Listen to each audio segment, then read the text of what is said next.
പരിശുദ്ധാത്മാവ് എന്താ, അല്ലെങ്കിൽ പരിശുദ്ധാത്മാവ് ആരാ, പരിശുദ്ധാത്മാവ് ഉണ്ടോ, അല്ലെ നമുക്ക് മാമോദീസായിലൂടെ ഈ പരിശുദ്ധാത്മാവിന് ലഭിച്ചിട്ടുണ്ടെന്ന് നമുക്കുള്ള അറിവുണ്ട്, നമുക്ക് കിട്ടിയിട്ടുണ്ടെന്നൊക്കെ മറ്റുള്ളവർ പറഞ്ഞു കേട്ടിട്ടുണ്ട്. അങ്ങനെ അങ്ങനെയുള്ള അറിവ് എനിക്കും ഉണ്ടായിരുന്നു. അപ്പൊ എനിക്കൊരു വ്യക്തിപരമായിട്ട് ഈ ഈശോയുണ്ട്, അല്ലെങ്കിൽ അങ്ങനെ ഒരു അനുഭവം, ദൈവ അനുഭവം എനിക്കില്ലായിരുന്നു. അപ്പൊ ഞാൻ ആദ്യമായിട്ട്, നേരത്തെ പള്ളിയിൽ പോകുന്ന ആളോ പ്രാർത്ഥിക്കുന്ന ആളോ ഒന്നുമല്ല, ആദ്യമായിട്ടാണ് ഞാൻ 21-ാമത്തെ വയസ്സിൽ ഡിവൈൻ ധ്യാന കേന്ദ്രത്തിൽ ധ്യാനത്തിന് പോകുന്നത്. അപ്പം എൻ്റെ അമ്മയിൽ നിന്ന് കേട്ട അറിവുള്ളൂ പരിശുദ്ധാത്മാവുണ്ട്. അപ്പൊ എൻ്റെ അമ്മ പറഞ്ഞിട്ടുണ്ട്, നീ ധ്യാനത്തിന് പോകുമ്പോൾ പ്രാർത്ഥിക്കാൻ ചെല്ലുമ്പോൾ വേറെ ഒന്നും പ്രാർത്ഥിക്കരുത്, നീ പ്രാർത്ഥിക്കേണ്ട ഒരേ ഒരു കാര്യത്തിന് വേണ്ടി മാത്രമേ പ്രാർത്ഥിക്കാവുള്ളൂ, അത് ഈ പരിശുദ്ധാത്മാവിനെ ലഭിക്കാൻ വേണ്ടിയാണ്. അപ്പം പരിശുദ്ധാത്മാവ് ഉണ്ടെന്ന് അമ്മ പറഞ്ഞ അമ്മയുടെ അനുഭവത്തിൽ നിന്നെല്ലാം കേട്ട് ഞാൻ ജോലി കഴിയുമ്പോൾ രാത്രിയിലൊക്കെ ഇരുന്ന് അമ്മയുടെ കൂടെ അമ്മ ഈശോയുടെ കാര്യങ്ങൾ ഇങ്ങനെ പറയും. അപ്പൊ അങ്ങനെ പറയുന്ന വരുമ്പോൾ ചെറുപ്പം മുതലേ അമ്മച്ചി ഈശോയെ കുറിച്ച് പറയുന്നതാണല്ലോ. അമ്മയെ ഇടയ്ക്ക് കുറെ നാള് ഇടയ്ക്ക് വെച്ച് ഒരു ദൈവാനുഭവം ഉണ്ട്, ഈശോയിലേക്ക് വന്നാണ് അന്ന് മുതൽ പറയാം. അങ്ങനെ ഞാൻ ഡിവൈൻ ധ്യാന കേന്ദ്രത്തിൽ ധ്യാനം കൂടുമ്പോഴാണ് ഞാൻ ആദ്യമായിട്ട് ഈ ദൈവ അനുഭവത്തിലേക്ക് വരുന്നത്. 21-ാമത്തെ വയസ്സ്. ഇപ്പൊ എനിക്ക് 38 വയസ്സുണ്ട്. അപ്പം ഞാൻ അങ്ങനെ ധ്യാനം കൂടാൻ ചെന്ന് കഴിഞ്ഞപ്പോൾ ഞാൻ ഇവിടുന്ന് ആഗ്രഹിച്ചു എനിക്ക് പരിശുദ്ധാത്മനെ കിട്ടണം. അപ്പൊ ധ്യാനം തുടങ്ങുന്നത് തിങ്കളാഴ്ച രാവിലെ തുടങ്ങി ചൊവ്വാഴ്ചയായതിനും കുമ്പസാരമുണ്ട്. അപ്പൊ ഞാൻ ഈശോയോട് ഇങ്ങനെ പ്രാർത്ഥിച്ചു, എനിക്ക് നന്നായിട്ട് കരഞ്ഞു പ്രാർത്ഥിച്ചു കുമ്പസാരിക്കാൻ ഒരു അനുഗ്രഹം തരണമെന്ന്. അപ്പൊ ഈശോയുടെ ഒരു പ്രത്യേകത എന്ന് പറഞ്ഞാൽ ഈ പൂ ചോദിച്ചു കഴിഞ്ഞാൽ ഈശോ പൂന്തോട്ടം തരും, മനസ്സിലായോ? അപ്പൊ ഞാനിങ്ങനെ സിമ്പിൾ ആയിട്ടൊരു ലഘുവായ രീതിയിൽ കരയാനൊക്കെയാ ചോദിച്ചത്. പക്ഷെ ഈശോ തന്നതെന്ന് പറഞ്ഞാൽ ഏങ്ങലടിച്ച് കരയാനാണ്. അപ്പം കുമ്പസാരിക്കാൻ വലിയ അന്ന് ഒത്തിരി ആൾക്കാരുണ്ട്. അപ്പം ഇങ്ങനെ ക്യൂ ഒത്തിരി ആയിട്ട് നിന്നാണ് കുമ്പസാരിക്കാൻ വന്നത്. അപ്പൊ ഞാൻ ഈ ക്യൂവിൽ നിന്നിട്ട് ഭയങ്കര ഏങ്ങലടിച്ച് ഇങ്ങനെ കരയുക. അപ്പം ആൾക്കാരൊക്കെ നോക്കുമ്പം ഞാൻ എന്തോ വലിയ കൊലപാതകം ചെയ്തിട്ട് ഏറ്റവും വലിയ ഭാവിയാണെന്ന് അവർ വിചാരിക്കും. പക്ഷെ എനിക്ക് ഈ പരിശുദ്ധാത്മാവ് വഴി അനുതാപത്തിന്റെ കൃപ കിട്ടുന്നതെന്ന് എനിക്ക് അറിയത്തില്ലായിരുന്നു. അപ്പം ആ സമയത്താണ് അപ്പൊ അങ്ങനെ ഞാൻ പ്രാർത്ഥിച്ചു. അപ്പൊ അന്ന് മുതൽ ഞാൻ ഇങ്ങനെ പ്രാർത്ഥന കഴിഞ്ഞിട്ട് ഇങ്ങനെ കിടക്കാൻ വേണ്ടി പോകുന്നത് എൻ്റെ കൂടെ ഒരു വ്യക്തി വന്ന് ഇങ്ങനെ കിടക്കുന്ന പോലെ, എൻ്റെ കൂടെ നടക്കുന്ന പോലെ എനിക്ക് ഫീൽ ചെയ്യാൻ തുടങ്ങി വൈകിട്ടത്തെ ആരാധന കഴിഞ്ഞപ്പോൾ. അപ്പം അത് അങ്ങനെയാണെന്ന് അറിയത്തില്ല. പിന്നെ ഞാൻ കിടന്നു കഴിഞ്ഞ് ഉറങ്ങി എഴുന്നേറ്റ് കഴിയുമ്പോൾ പിന്നെ രാവിലെ കഴിയുമ്പോൾ അങ്ങനെയില്ല, എൻ്റെ കൂടെ ഒരു ആളുള്ള പോലെ എനിക്ക് ഫീൽ ചെയ്യുന്നില്ല. പിന്നെ ഞാൻ ചാപ്പലിൽ കയറി, അവിടെ ഒരു ബോയ്സ് ആണുങ്ങൾ കിടക്കുന്നതിന് തൊട്ടടുത്ത് ഒരു ചാപ്പലുണ്ട്. അവിടെ ചാപ്പലിൽ കയറി പ്രാർത്ഥിച്ചിട്ട് ഇറങ്ങുമ്പോൾ വീണ്ടും ഇങ്ങനെ ഒരു ശക്തി എൻ്റെ കൂടെ, ഇങ്ങനെ ഒരാൾ ഇങ്ങനെ എൻ്റെ കൂടെ നടക്കുന്നതായിട്ട് എനിക്ക് ഫീൽ ചെയ്യും. അപ്പം അത് അന്നേരം എനിക്ക് മനസ്സിലായി. പിന്നെ വ്യാഴാഴ്ച ഞാനിങ്ങനെ ദിവികാരുണ്യ ആരാധന, നമ്മൾ പറയില്ല ഈ പരിശുദ്ധാത്മന്റെ അഭിഷേക പ്രാർത്ഥന എന്ന് പറയുന്നു, ആ അഭിഷേക പ്രാർത്ഥന നടക്കുക. അപ്പൊ ഞാൻ നേരത്തെ വലിയ ഇങ്ങനെ പ്രാർത്ഥിക്കാനൊന്നും അറിയത്തില്ലാത്തൊരു വ്യക്തിയാണ്. അപ്പൊ അങ്ങനെ ഞാനിങ്ങനെ ധ്യാനം കൂടിക്കൊണ്ട സമയത്ത് ഞാൻ സ്തുതിച്ച് പ്രാർത്ഥിക്കുന്ന സമയത്ത് എനിക്ക് ഒരു ദൈവാനുഭവം ഒന്നും ഉണ്ടാകുന്നില്ല. അപ്പൊ ഞാൻ ഇങ്ങനെ പ്രാർത്ഥിച്ചു, ഈശോയെ അങ്ങനെ സ്തുതിച്ചുകൊണ്ടിരുന്ന സമയത്ത് എനിക്ക് ഈശോ പ്രാർത്ഥിക്കാൻ തന്നതാണ്, ഞാൻ പ്രാർത്ഥിച്ചതല്ല, മനഃപൂർവ്വം ഞാൻ ഉണ്ടാക്കി പ്രാർത്ഥിച്ചു. എൻ്റെ മനസ്സിൽ തന്നെ ഇങ്ങനെ ഒരു പ്രാർത്ഥന നാവിലൂടെ കയറി വന്നാണ്. ആ പ്രാർത്ഥന ഇങ്ങനെയായിരുന്നു: ഈശോയെ, ഞാനും ഈശോയുടെ മകനല്ലേ, എനിക്കും അങ്ങയുടെ ആത്മാവിനെ, അല്ല പിതാവേ, ഞാനും അങ്ങയുടെ മകനല്ലേ, അങ്ങയുടെ ആത്മാവിനെ എനിക്ക് തരണമെന്ന്. അപ്പൊ ഞാനിങ്ങനെ പ്രാർത്ഥിക്കുന്നു പറയുമ്പം അവിടെ പ്രാർത്ഥിച്ച ആ സമയത്ത് പ്രാർത്ഥിക്കുമ്പം എൻ്റെ സ്വരം ആരെങ്കിലും കേൾക്കുന്നുണ്ടെന്നോ, എൻ്റെ അടുത്ത് ആരാ നിൽക്കുന്നതെന്നൊന്നും ഞാൻ ചിന്തിക്കുന്നില്ല. അപ്പൊ നമുക്ക് പല സമയത്ത് അഭിഷേകം കിട്ടാത്തതിന്റെ കാര്യം സ്തുതിക്കുമ്പോഴായാലും ഒരു പ്രത്യേകത പറഞ്ഞാൽ നമ്മൾ തൊട്ടടുത്ത് നിൽക്കുന്നവരെ ശ്രദ്ധിക്കും. എൻ്റെ സ്വരം കൂട്ടുകാർ കേട്ട എന്നാ വിചാരിക്കും, അവൾ എന്നാ വിചാരിക്കും, അവൻ എന്നാ വിചാരിക്കും, ഇങ്ങനെ നമ്മളെ ഒരു അപകർഷതയിൽ, അല്ലെങ്കിൽ ഞാൻ ഇത്രയും പഠിപ്പുള്ള കുട്ടി ഇങ്ങനെയൊക്കെ ഒന്ന് പ്രാർത്ഥിക്കുന്നുണ്ട്, മറ്റുള്ളവർ എന്നാ വിചാരിക്കും, ഇതൊന്ന് സ്റ്റാൻഡേർഡ് വെച്ചുള്ള പ്രാർത്ഥനയ്ക്ക് നമുക്ക് ഈ ദൈവാനുഭവം കിട്ടത്തില്ല. നമ്മളൊരു പൊട്ടനെ പോലെ ഈശോയുടെ മുമ്പിൽ അല്ലെ ഹൃദയം തുറന്ന് പ്രാർത്ഥിക്കുമ്പോൾ മാത്രമാണ് അവിടെ ഒരു, അതായത് യഥാർത്ഥത്തിൽ ഈശോയുടെ ഏതൊരു വ്യക്തി ഈശോയെ സ്വന്തമാക്കിയാൽ അവൻ ലോകത്തിൽ ഭോഷനായി തീരും. അപ്പൊ ഞാനിങ്ങനെ പ്രാർത്ഥിച്ചപ്പോൾ എൻ്റെ കൈയുടെ വിരലും കാലിന്റെ വിരലും ഇങ്ങനെ തലയെല്ലാം ഉച്ചില മരച്ചിങ്ങനെ ഭയങ്കര ശക്തി ഇങ്ങനെ. അപ്പം അങ്ങനെ ശക്തി ഇങ്ങനെ വരുന്ന സമയത്ത് നമ്മുടെ കാല് ഇങ്ങനെ ഇലക്ട്രിക് ഷോക്ക് അടിക്കുന്ന പോലെ കാലും ഒരു ശക്തിയാണ്. പിന്നെ എൻ്റെ കൈയെല്ലാം മരച്ച പോലെയായി. പിന്നെ എനിക്ക് കൈയൊന്നും തിരിച്ച് പുറകോട്ട് ഇങ്ങനെ വലിക്കത്തില്ല അത്. അപ്പൊ എൻ്റെ നാവിലൂടെ ഇങ്ങനെ ഭാഷാപരം ഇങ്ങനെ എല്ലാം ഇങ്ങനെ വേറെ സ്തുതി പറഞ്ഞു. അങ്ങനെ ഞാൻ വീട്ടിൽ വന്ന് പ്രാർത്ഥന പോയി. അപ്പൊ എനിക്ക് ഒരു ദൈവാനുഭവം. അത് കഴിഞ്ഞ് ഒരു 3 വർഷക്കാലം എനിക്ക് ഒറ്റപ്പെടലായിരുന്നു. കൂട്ടുകാരെല്ലാം എന്നെ കളിയാക്കാൻ തുടങ്ങി, അവൻ വലിയ പ്രാർത്ഥനക്കാരനാണ്. അപ്പൊ ഞാൻ എന്ത് ചെയ്തു, അവരുടെ കളിയാക്കലെല്ലാം കേൾക്കുമ്പോഴും വീണ്ടും വന്ന് പ്രാർത്ഥിക്കും ഇല്ലേ. അപ്പം ആദ്യത്തെ പരീക്ഷണം, ഒരു വ്യക്തിയെ ഈശോ തെരഞ്ഞെടുത്ത് കഴിഞ്ഞാൽ, ലോകത്തിൽ നിന്ന് തെരഞ്ഞെടുത്ത് കഴിഞ്ഞാൽ അതിന്റെ ഒന്നാമത്തെ അടയാളം എന്നാണ്, മറ്റുള്ളവർ നമ്മളെ കളിയാക്കാൻ തുടങ്ങും. നമ്മൾ മീഡിയ സാധാരണ രീതിയിൽ പ്രാർത്ഥിച്ചു പോവുകയാണെങ്കിൽ കുഴപ്പമില്ല, അല്ലെങ്കിൽ ദൈവരാജ്യ ശുശ്രൂഷ ചെയ്യണം, അല്ലെങ്കിൽ ഈശോയ്ക്ക് വേണ്ടി ആരെങ്കിലും നേടണം, എൻ്റെ കഴിവ് ഈശോയ്ക്ക് വേണ്ടി ഉപയോഗിക്കണം ഇങ്ങനെയൊക്കെ ഒരു ആഗ്രഹമുള്ള വ്യക്തി ആദ്യത്തെ അടയാളം എന്ന് പറഞ്ഞാൽ ലോകത്തിലുള്ള വ്യക്തികൾ ആ വ്യക്തികളെ കളിയാക്കാൻ തുടങ്ങുമ്പോൾ ഒരു പ്രാർത്ഥനക്കാരി. എന്നാൽ സാധാരണ രീതിയിൽ ഞാൻ ആരെയും പ്രാർത്ഥിക്കുന്നില്ല എന്ന് അറിയിക്കാതെ ഒരു മീഡിയം രീതിയിൽ കളിയാക്കളൊന്നും ലഭിക്കാതെ ഒതുങ്ങി പോവുകയാണെങ്കിൽ നമുക്ക് വലിയ പ്രശ്നമില്ല. പക്ഷേ ഈശോയുടെ ശുശ്രൂഷയ്ക്കാണ് ഒരു വ്യക്തി ഇറങ്ങിയാൽ അവന്റെ ആദ്യത്തെ പരീക്ഷണ ഘട്ടം എന്ന് പറയുന്നത് അവന്റെ പരിശോധന, ഇവൻ ഈശോയിൽ നിലനിൽക്കുമോ എന്നുള്ള അവനെ ഈശോ പരിശോധിക്കുന്ന ആദ്യത്തെ ഘട്ടം എന്ന് പറയുന്നത് നമ്മളെ മറ്റുള്ളവർ കളിയാക്കാൻ തുടങ്ങും, ഒറ്റപ്പെടുത്താൻ തുടങ്ങുന്നത്. അവിടെയാണ് ഒരു വ്യക്തിക്ക് ആഴമുണ്ടോ ഇല്ലയോ എന്ന് ടെസ്റ്റ് ചെയ്യുന്നത്. പക്ഷെ അവിടെയൊക്കെ പലരും ചെയ്യുന്നതെന്ന് പറഞ്ഞു കഴിഞ്ഞാൽ, അയ്യോ ഞാനിങ്ങനെ പരസ്യമായിട്ട് കുർബാന പുസ്തകമൊക്കെ ആയിട്ട് പോകുന്നതുകൊണ്ടാണല്ലോ ഇവർ കളി, അന്ന് നാളെ മുതൽ കുർബാന പുസ്തകം കൊണ്ടുപോകണ്ട, അല്ലെങ്കിൽ ഞാനിങ്ങനെ അവിടെ ഒന്ന് കൊന്തി ചൊല്ലുന്ന ഇവരെല്ലാം കാണുന്നതുകൊണ്ട് എന്നെ കളിയാകുന്നത്, അതുകൊണ്ട് ഞാനിത് ഒതുക്കി പിടിച്ചേക്കാം. നമുക്കറിയാം, നമ്മളൊരു സ്വർണ്ണമാല ഇട്ടത് മറ്റുള്ളവർ കാണുമെന്ന് ആഗ്രഹിക്കും. നമ്മുടെ കഴുത്തെ കൊന്ത കിടക്കുന്നത് മറ്റുള്ളവർ കണ്ടാൽ നമുക്ക് ഒരു അപകർഷത പോലെയാണ് നമ്മൾ ചിന്തിക്കുക. അപ്പോൾ ഈശോയ്ക്ക് കൂടുതലും സാക്ഷിയായി തീരുവാൻ പരിശുദ്ധാത്മ. അപ്പൊ ആദ്യത്തെ ഘട്ടം ഞാൻ പറഞ്ഞു, നമുക്ക് എല്ലാവർക്കും വരുന്ന ഒരു ഘട്ടമാണ്, നമ്മൾ എല്ലാവരും കടന്നു പോകേണ്ട ഒരു വഴിയാണ് കളിയാക്കലിന്റെയും ഒറ്റപ്പെടുത്തലിന്റെയും അവസ്ഥ. അപ്പോഴും ഈശോ കണ്ട പല പല അവസ്ഥയിലൂടെ നമ്മൾ കടന്നു പോകേണ്ടി വരും. അങ്ങനെ നമ്മളെ ശുശ്രൂഷ മേഖലയിലേക്ക് ഈശോ നമ്മളെ നയിക്കും. ഓക്കെ, അത് എൻ്റെ ഒരു വ്യക്തിപരമായ ഒരു അറിവ് ഞാൻ പറഞ്ഞെന്നുള്ളൂ. അപ്പം ഇതിനകത്ത് ഓരോരുത്തരും കൂടുതലായിട്ട് ഈശോയെ കുറിച്ച് അറിയാവുന്നവരുണ്ട്, പിന്നെ അച്ഛന്മാരുണ്ട്, സിസ്റ്റേഴ്സ് ഉണ്ട്, അങ്ങനെയൊക്കെ ഉണ്ട്. എങ്കിൽ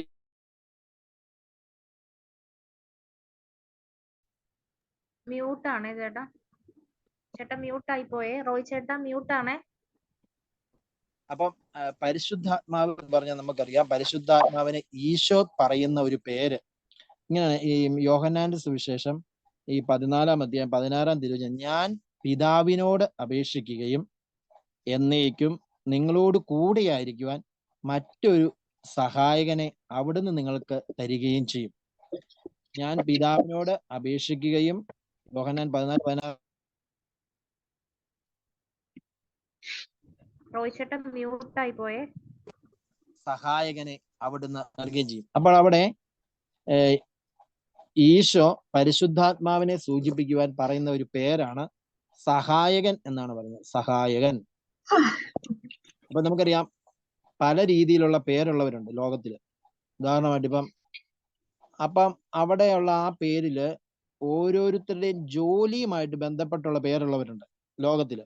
ഇപ്പൊ ഉദാഹരണം പറഞ്ഞാൽ, ഈ തെങ്ങ് കയറാൻ പോകുന്ന വ്യക്തി, അവരെ നമ്മൾ വിളിക്കും തെങ്ങ് കയറ്റക്കാരെന്ന്. കാരണം അവര് ചെയ്യുന്ന ജോലിയും അവരുടെ ആ പേരും തമ്മിൽ ചേർച്ചയുണ്ട്. ഇപ്പം മീൻ പിടിക്കാൻ പോവുക, അല്ലെ മത്സ്യം പിടിക്കാൻ നമ്മൾ മത്സ്യ തൊഴിലാളി എന്ന് വിളിക്കും. അപ്പം അവരുടെ പേരും അവരുടെ ജോലിയും തമ്മിൽ ബന്ധം എന്ന് പറയുന്നത് ഈശോയോട് പറയാണ്, നിങ്ങൾക്കൊരു സഹായകനെ തരും. അപ്പോൾ ഈ പരിശുദ്ധാത്മാവിന്റെ ഡ്യൂട്ടി അവിടെ ഈശോ പറയാണ്, നമ്മളെ ഓരോരുത്തരെയും സഹായിക്കുക എന്നുള്ളതാണ്. പരിശുദ്ധാത്മാവ് നമ്മളെ ഓരോരുത്തരെയും സഹായിക്കുക എന്നുള്ളതാണ്. അപ്പോൾ പരിശുദ്ധാത്മാവ് നമ്മളെ സഹായിക്കണമെങ്കിൽ നമ്മൾ ഈ സഹായം എപ്പോഴും ചോദിക്കണം, പരിശുദ്ധാത്മാവിനോട് പ്രാർത്ഥിക്കണം. പരിശുദ്ധാത്മാവെ എന്നെ സഹായിക്കണമേ എന്ന് ഞാൻ പരിശുദ്ധാത്മാവിനോട് പറയണം. അതുകൊണ്ടാണ് ഈശോ ഇങ്ങനെ പറയുന്നത്, നിന്റെ ബലഹീനതയിലാണ് എൻ്റെ ശക്തി പൂർണ്ണമായും പ്രകടമാണ്. അപ്പോൾ എവിടെയാണ്, ഇപ്പൊ ഉദാഹരണമായിട്ട് ഞാൻ പറയാം, എൻ്റെ ഒരു അവസ്ഥ പറയാം. അതായത് ഇപ്പം ഞാൻ ചിന്തിക്കും നാളെ ഞാൻ കുർബാനയ്ക്ക് പോകണമെന്ന് ചിന്തിക്കും. പക്ഷെ രാവിലെ ഏൽക്കുമ്പോഴേ ഉണ്ടല്ലോ, പല സമയത്തും മടി വന്നിട്ട് ഞാൻ രാവിലെ കുർബാനയ്ക്ക് പോകാതിരുന്നിട്ടുണ്ട്. എന്നാൽ ഞാൻ ഏതൊക്കെ ദിവസം പരിശുദ്ധി അമ്മേ, പരിശുദ്ധാത്മാവേ, എനിക്ക് മടിയുള്ള വ്യക്തിയാണ്, നാളെ എന്നെ കുർബാനയ്ക്ക് കൊണ്ടുപോകാൻ പരിശുദ്ധാത്മാവെ നീ എന്നെ സഹായിക്കണമേ എന്ന് ഞാൻ പറഞ്ഞിട്ട് കിടന്നിട്ടുണ്ടോ, അന്നൊക്കെ ഞാൻ ഓട്ടോമാറ്റിക് ആയിട്ട് എങ്ങനെ കേൾക്കും രാവിലെ. അത് ഭയങ്കര ഒരു ഉണർവ് ആ രാവിലെ കൃത്യസമയത്ത് വരും. അപ്പോൾ നമ്മൾ പലപ്പോഴും ചെയ്യുന്നത് എങ്ങനെയാണെന്ന്, നമ്മുടെ കഴിവിലാണ് നമ്മൾ ചെയ്യുന്നത്. ഞാൻ ഇന്ന് ഉപവസിക്കട്ടെ, ഞാൻ ഇന്ന് പ്രാർത്ഥിക്കും, ഞാൻ ഇന്ന് ഈശോയോട് കൂടി ഇന്ന് പോയി 1 മണിക്കൂറെങ്കിലും ഇരിക്കും, ഇങ്ങനെയല്ല പറയുന്നത്. നമ്മൾ എപ്പോഴും ഈശോയെ ആശ്രയം. അതുകൊണ്ടാണല്ലോ ഈ കരുണയുടെ ഈശോയുടെ രൂപത്തിൽ നിങ്ങൾ ഇന്ന് പറഞ്ഞ ഷെയറിങ്ങിൽ വരുന്ന ഒരു കാര്യം കൂടിയാണ്, ഈശോയെ ഞാനെങ്കിൽ ശരണപ്പെടുന്നു. കാരണം നമ്മുടെ കഴിവിലല്ല. നമ്മൾ പറയും, ഈശോയെ നീ എന്നെ കൊണ്ടുപോകണേ, നീ എന്നെ സഹായിക്കണമേ, എന്റെ കഴിവുണ്ട്, ഞാനിന്ന് പ്രാർത്ഥിക്കും, ഞാൻ ഇന്നൊരു കൊന്ത ചൊല്ലിയിട്ടേ കിടക്കുള്ളൂ. അങ്ങനെ നമ്മൾ പറയുന്ന കൂടെ ഈശോയെ പരിശുദ്ധാത്മ ഇന്ന് നീ എന്നെ ഒരു ജപമാല ചൊല്ലാൻ സഹായിക്കണമേ. അപ്പൊ കണ്ടോ, നമ്മുടെ കഴിവിൽ നമ്മളവിടെ ഇതുകൂടി ചെയ്യുന്നില്ല, എന്താ അവിടെ ബലം പിടിക്കുന്നില്ല. പരിശുദ്ധ അമ്മേ ഇന്ന് എനിക്ക് പ്രാർത്ഥിക്കാൻ ഒരു അവസരം തരണമേ, ഇന്നൊരു വ്യക്തിയോട് ഈശോയെ കുറിച്ച് പറയാൻ നീ എനിക്കൊരു അവസരം ഉണ്ടാക്കി തരണമേ. അങ്ങനെ നമ്മൾ പ്രാർത്ഥിക്കുമ്പോൾ അവിടെ ഈശോയുടെ പ്രവൃത്തി കാണാൻ പറ്റും. അല്ലെങ്കിൽ നമ്മൾ രാവിലെ എഴുന്നേറ്റ് പറയുക, ഈശോയെ ഞാൻ ഇന്ന് കുർബാനയ്ക്ക് പോകും, ഞാൻ ഇന്ന് ഞാൻ ഉച്ചയ്ക്ക് ഉപവസിച്ചിട്ടേ ഉള്ളൂ ഈശോയെ. അങ്ങനെ നമ്മൾ തന്നെ വിൽപ്പന, എനിക്ക് ഇച്ചുകൂടി പ്രാർത്ഥനയെ വളരും, ഞാൻ ഇന്ന് ഉപവസിച്ചിട്ടേ ഉള്ളൂ, ഉച്ചയ്ക്ക് ഞാൻ ഭക്ഷണം വെക്കുക. അപ്പൊ നമ്മൾ അങ്ങനെ ചിലപ്പോൾ ചെയ്തെന്നും ഇരിക്കും. പക്ഷെ എപ്പോഴും നമ്മൾ ഈശോ, ഈ പരിശുദ്ധാത്മാവെ നീ എന്നെ സഹായിക്കണമേ, വണ്ടി ഓടിക്കുമ്പോഴാകാം, അല്ലെങ്കിൽ നമ്മൾ പഠിക്കാൻ പോകുന്ന സമയത്താകാം, ഓരോ യാത്ര, അതായത് ഈശോ പറയുകയാണ്, ഈ നമ്മുടെ ഫൗസ്റ്റീനയോട് ഈശോ പറയുകയാണേ, ഫൗസ്റ്റീനയുടെ പുസ്തകത്തിന്റെ അത് കരുണയുടെ ഡയറിക്കകത്താ പറയുന്നത്, നീ ഒരു നിർത്താത്ത പക്ഷി ചിലയ്ക്കുന്നത് പോലെ എന്നോട് ചിലയ്ക്കുക, നിന്റെ ആ ചിലപ്പ് കേൾക്കാൻ എനിക്ക് ഭയങ്കര ഇഷ്ടമാണ്. അതായത് നമ്മൾ ചുമ്മാ മനസ്സ് നടക്കുമ്പോൾ ഈശോയുടെ ഇങ്ങനെ തെരുതൊരു വർത്താനം പറയുന്നത് കേൾക്കാൻ ഈശോ പറയണേ, നീ ഒരു പക്ഷി ചിലയ്ക്കുന്നത് പോലെ എന്നോട് ഇങ്ങനെ ചിലയ്ക്കുക, അത് നിന്റെ ചിലപ്പ് കേൾക്കാൻ എനിക്ക് ഭയങ്കര ഇഷ്ടമാണ്. അപ്പൊ നമ്മള് ചിലപ്പം ചിലവർ വ്യക്തിപരമായിട്ട് ഹൃദയത്തിൽ ഈശോയോട് പ്രാർത്ഥിക്കുന്നവരുണ്ടാകും. എന്താ ചിലവരും പള്ളിയിൽ കയറുമ്പോഴായിരിക്കും പ്രാർത്ഥിക്കുന്നത്. പക്ഷെ ഈശോ പറയാം, ബസ്സേ കയറുമ്പോൾ പോകുമ്പോൾ നമ്മുടെ ഉള്ളിൽ വസിക്കുന്ന ഈ പരിശുദ്ധാത്മാവിനോട് സംസാരിക്കണം, വർത്താനം പറയണമെന്ന് ഈശോ ആഗ്രഹിക്കണം. അപ്പം നമുക്കറിയാം, ദേവാലയത്തിൽ തിരുവോസ്തിയായിട്ട് സക്രാരിക്കുള്ളിൽ ഈശോയുണ്ട്, നമ്മുടെ ഉള്ളിൽ ആത്മാവായിട്ട് ഈശോയുണ്ട്. അപ്പം ഈ ആത്മാവിന്റെ ഈശോ പറയാണ്, ഒരു വ്യക്തിക്ക് എപ്പോഴും ദേവാലയത്തിലായിരിക്കുവാൻ സാധ്യമല്ല, എന്നാൽ അവന്റെ ഹൃദയമാകുന്ന അൾത്താരയിൽ പിതാവും പുത്രനും പരിശുദ്ധാത്മാ ത്രിയേക ദൈവം എപ്പോഴും സജീവ സാന്നിധ്യമുണ്ട്, അവിടെ അവൻ എപ്പോഴും ആരാധന നടത്താം. ഈശോ പറഞ്ഞല്ലോ, നിങ്ങൾ ആ മലയിലോ ഈ മലയിലോ അല്ലാതെ എങ്ങും ആരാധിക്കാത്തൊരു സമയം വരുന്നു, ആത്മാവിലും സത്യത്തിലും. അപ്പോൾ നമുക്ക് സ്കൂളിൽ പോകുമ്പോൾ, ബസ്സിൽ ഇരിക്കുമ്പോഴെല്ലാം നമ്മുടെ ഉള്ളിൽ വസിക്കുന്ന ഈ പരിശുദ്ധാത്മാവിനെ ആരാധിക്കുവാൻ സാധിക്കും. അപ്പോൾ പരിശുദ്ധാത്മാവ് സഹായകനാണ്. നമ്മൾ പഠിക്കുമ്പോഴാകാം, ഏത് മേഖലയിലും, അത് കറി വെക്കുമ്പോഴാകാം, നമ്മളോർക്കും പ്രാർത്ഥിക്കാൻ മാത്രമല്ല, ആത്മീയ കാര്യങ്ങൾ മാത്രമല്ല, നമ്മൾ എന്ത് കാര്യങ്ങളും ചെറിയ കാര്യങ്ങൾ പോലും നമ്മളിങ്ങനെ പരിശുദ്ധാത്മാവിനോട് പറയുമ്പോൾ പരിശുദ്ധാത്മാവിന് അത് വളരെ ഇഷ്ടമാണ്. നന്മ നിറഞ്ഞ മറിയമേ, സുസ്ഥീ, കർത്താവ് അങ്ങയുടെ കൂടെ സ്ത്രീകളിൽ അങ്ങ് അനുഗ്രഹിക്കപ്പെട്ടതാകുന്നു, അങ്ങയുടെ ഉദരത്തിൻ ഫലമായി ഈശോ അനുഗ്രഹിക്കപ്പെട്ടവനാകുന്നു. പരിശുദ്ധ മറിയമേ, ഞങ്ങൾക്ക് വേണ്ടി ഇപ്പോൾ ഞങ്ങളുടെ മരണസമയത്ത് തമ്പുരാനോട് അപേക്ഷിക്കണമേ. ആമേൻ. ഇനി ഒരു വ്യക്തി പ്രാർത്ഥിക്കാൻ വന്നു, അല്ല ധ്യാനം കൂടുന്നു, പ്രാർത്ഥിക്കുന്നു, ആ വ്യക്തിക്ക് അഭിഷേകം കിട്ടി, പക്ഷെ ആ വ്യക്തിക്ക് തിരിച്ചറിയാൻ പറ്റുന്നില്ല, എന്നിൽ പരിശുദ്ധാത്മാവ് പ്രവർത്തിക്കുന്നുണ്ടെന്ന് തിരിച്ചറിയാൻ സാധിക്കുന്നില്ല. പക്ഷെ അങ്ങനെ തിരിച്ചറിയാതെ ഒരു വ്യക്തി അറിയാതെ ഒരു വ്യക്തിയിൽ പരിശുദ്ധാത്മാവ് പ്രവർത്തിക്കുന്നുണ്ടെങ്കിൽ എങ്ങനെ നമുക്ക് അറിയാൻ സാധിക്കും? അതായത് ധ്യാനം കൂടി, എനിക്ക് വല്ല പരിശുദ്ധാത്മാവിനോട് സംസാരിക്കുന്നില്ല, എനിക്ക് കണ്ണടയ്ക്കുമ്പോൾ ദർശനം കിട്ടുന്നില്ല, അങ്ങനെ പ്രത്യേക അനുഭവം ഒന്നും പെട്ടെന്ന് കിട്ടില്ല, പക്ഷെ എന്നിൽ ദൈവത്തിന്റെ ആത്മാവ് എന്നെ മുന്നോട്ട് നയിക്കുന്നുണ്ടെന്നുള്ള ചില ലക്ഷണങ്ങളിലൂടെ നമുക്ക് തിരിച്ചറിയാൻ സാധിക്കും. അതിനകത്തെ ഒരു ലക്ഷണം ഇതാണ്, പരിശുദ്ധാത്മാവ് ഒരു വ്യക്തിയിൽ ആ വ്യക്തി അറിയാതെ ആ വ്യക്തിയിൽ പ്രവർത്തിക്കുവാൻ തുടങ്ങുമ്പോൾ ആ മകന് ആ മകൾക്ക് എപ്പോഴും പ്രാർത്ഥിക്കണം എന്നുള്ള ചിന്തയുണ്ടാവും. അത് ഒന്നാമത്തെ അടയാളമാണ്. അതായത് എന്നിൽ ഞാൻ അറിയാതെ പരിശുദ്ധാത്മാവ് പ്രവർത്തിക്കുമ്പോൾ എനിക്കെപ്പോഴും എന്നെ ആരും ഉന്താനില്ല, നീ പ്രാർത്ഥിക്കടാ എന്ന് പറയാൻ ആരുമില്ല, പക്ഷെ എനിക്ക് പ്രാർത്ഥിക്കണം എന്നുള്ള ചിന്ത ഇങ്ങനെ കയറി വരുന്നു, ഇങ്ങനെ കയറി വരുന്നു. പ്രാർത്ഥിക്കണം, എപ്പോഴും പ്രാർത്ഥിക്കണം, അല്ലെങ്കിൽ ഇന്നൊരു ദിവസം ദേവാലയത്തിൽ ഇപ്പോൾ കുറച്ചു നേരം പ്രാർത്ഥിക്കണം, അല്ലെങ്കിൽ ദിവ്യകാലത്തിന് മുമ്പ് ഇന്ന് പ്രാർത്ഥിക്കണം. ആരും എന്നെ നിർബന്ധിക്കാനില്ല, ആരും എന്നെ കാണുന്നില്ല. അപ്പം പരിശുദ്ധാത്മാവ് ഒരു വ്യക്തിയിൽ പ്രവർത്തിക്കുമ്പോൾ ആ വ്യക്തിക്ക് പ്രാർത്ഥിക്കണം എന്നുള്ള ചിന്തയുണ്ടാവും. രണ്ടാമതായിട്ട്, പരിശുദ്ധ ആത്മാവ് ഒരു വ്യക്തിയിൽ പ്രവർത്തിക്കാൻ തുടങ്ങുമ്പോൾ ആ വ്യക്തിക്ക് പരിശുദ്ധ അമ്മയോടും ജപമാലയോടും സ്നേഹമുണ്ടാവും. നമുക്ക് ജപമാല പ്രാർത്ഥന കാണാപ്പാടം അറിയാന്നല്ല ഞാനിവിടെ പറയുന്നത് കേട്ടോ, നമുക്ക് കാണാതെ ചൊല്ലാൻ അറിയാന്നല്ല ഞാൻ പറയുന്നത്. പരിശുദ്ധ അമ്മയോടും ജപമാലയോടും ഹൃദയത്തിൽ ഒരു സ്നേഹം ഉണ്ടാവും. അതാണ് പരിശുദ്ധാത്മാവ്. കാരണം പരിശുദ്ധാത്മാവിന്റെ മണവാട്ടിയാണ് പരിശുദ്ധ അമ്മ. അപ്പോൾ ഈ ആത്മാവ് നമ്മുടെ ഉള്ളിൽ നിറയുമ്പോൾ പരിശുദ്ധ അമ്മയോടുള്ള സ്നേഹമുണ്ട്. അതുകൂടാതെ തന്നെ പരിശുദ്ധ അമ്മയോട് കൂടുതൽ നമ്മൾ ജപമാല ചൊല്ലി പ്രാർത്ഥിക്കുമ്പോഴും ഈ പരിശുദ്ധാത്മാവിനോടും നമുക്ക് ബന്ധമുണ്ടാവും. മറ്റൊരു അടയാളം എന്ന് പറയുന്നത്, നമുക്ക് കുമ്പസാരിക്കാൻ ചെന്ന് കഴിയുമ്പോൾ പാപം മറച്ചു വെച്ച് കുമ്പസാരിക്കാനുള്ള പ്രേരണ ഉണ്ടാകുകയില്ല. അത് ദൈവാത്മാവിന് തുറവിയാണ് എപ്പോഴും ഉണ്ടാകുന്നത്. തുറന്നു സംസാരിക്കുവാൻ തുറവിയുടെ ആത്മാവാണിത്. മറ്റേ അശുദ്ധാത്മാവ് കയറിയാൽ ഹൃദയ അടവി അല്ലെങ്കിൽ തുറവി ഇല്ലാതെ നഷ്ടപ്പെടുക, മറ്റുള്ളവരോട് തുറന്ന് സംസാരിക്കാൻ പറ്റാതെ വരിക, മറച്ചു പിടിക്കുക, മറഞ്ഞിരിക്കുക. അതാണ് ആദ്യമൊക്കെ ആദ്യം തെറ്റ് ചെയ്തപ്പോൾ മറഞ്ഞിരുന്നു. അപ്പം മറഞ്ഞിരിക്കുക, തുറവി ഇല്ലാതിരിക്കുക, ഹൃദയം അടയുക. അല്ലെങ്കിൽ നമുക്കറിയാമല്ലോ, ഈ പഴയതല്ല, ഏതെങ്കിലും മാതാപിതാക്കളോട് മക്കൾക്ക് ഭയങ്കര ഹൃദയതുറവിയായിരുന്നു, അവര് എല്ലാം തുറന്ന് സംസാരിക്കുന്നു. അവർ ഏതെങ്കിലും തെറ്റിൽ അകപ്പെട്ട് കഴിഞ്ഞു കഴിഞ്ഞാൽ അവർക്ക് ആദ്യം വരുന്നത് ഈ ഭൂമിയിൽ കാണപ്പെട്ട ദൈവമായ മാതാപിതാക്കളോട് ഹൃദയ തുറവി നഷ്ടപ്പെടും. അവർ പിന്നെ ഒളിക്കാൻ തുടങ്ങും. അതാണ് കള്ളത്തരത്തിന്റെ ഒളിവ് വരുവാണ്. അതെന്താണ്? അത് ഈ നമ്മളിൽ തെറ്റ് കയറി കഴിയുമ്പോൾ നമ്മളിൽ വരുന്ന ഓട്ടോമാറ്റിക് ആയിട്ട് വരുന്ന ഒരു ഭാവമാണ് ഈ ഹൃദയ തുറവി നഷ്ടപ്പെടും. നമ്മൾ ഒരാളുടെ കൂടെ തന്നെയാണ് താമസിക്കുന്നതെങ്കിലും ഒളിക്കും മറക്കും. അപ്പൊ പരിശുദ്ധാത്മ ഒരു വ്യക്തിയിലുണ്ടെങ്കിൽ അവന് തുറവി ഉണ്ടാവും. അവൻ തുറന്ന് സംസാരിക്കും, അവൻ തുറന്ന് കുമ്പസാരിക്കും. മറച്ചു വെക്കാൻ നമ്മളെ എന്തെങ്കിലും കുമ്പസാരിക്കുമ്പോൾ അത് പറയരുത്, അച്ഛൻ എന്നാ വിചാരിക്കും, അത് നേരെ പരിശുദ്ധാത്മാവിന്ന് വരുന്ന ചിന്തയല്ല. അച്ഛൻ എന്നാ വിചാരിക്കും, നീ പറയരുത്, നീ ഇത്ര നാളും പ്രാർത്ഥിക്കുന്ന ആളല്ലായിരുന്നോ, അങ്ങനെ പറഞ്ഞ അച്ഛൻ എന്നാ വിചാരിക്കും, നിന്നെ അറിയുന്ന അച്ഛനല്ലേ, നീ അവിടുന്ന് മാറുക, അല്ലെങ്കിൽ പിന്നെ നാളെ കുമ്പസാരിക്കാം, പിന്നെ കുമ്പസാരിക്കാം. ഇങ്ങനത്തെ ചിന്ത വരുന്നത് പരിശുദ്ധാത്മാവിൽ നിന്നല്ല. അപ്പോൾ അതാണ് ഒന്ന്, പ്രാർത്ഥിക്കണം എന്നുള്ള ചിന്ത, രണ്ട്, പരിശുദ്ധ അമ്മയോടുള്ള സ്നേഹം, രണ്ട്, പാപം മറച്ച് വെച്ച് കുമ്പസാരിക്കില്ല. ഇനി ഇതിനകത്ത് ഷെയർ ചെയ്തുകൊണ്ട് പറയുന്ന ഒരു കാര്യം എനിക്ക് ചിന്തയ്ക്ക് വന്നതാണ്. എല്ലാവരും പറഞ്ഞു, സിസ്റ്റർ പറഞ്ഞു ഇങ്ങനെ നമ്മൾ ഓരോ അച്ഛൻ കേട്ട് ചിന്താമണ്ഡലം വിശുദ്ധി സൂക്ഷിക്കുക, അങ്ങനെ ഓരോരുത്തർ ഇങ്ങനെ പറഞ്ഞപ്പം ഒരു കാര്യം ഇതിനകത്ത് ഷെയർ ചെയ്യണമെന്ന് ചിന്ത വന്നു. അതായത്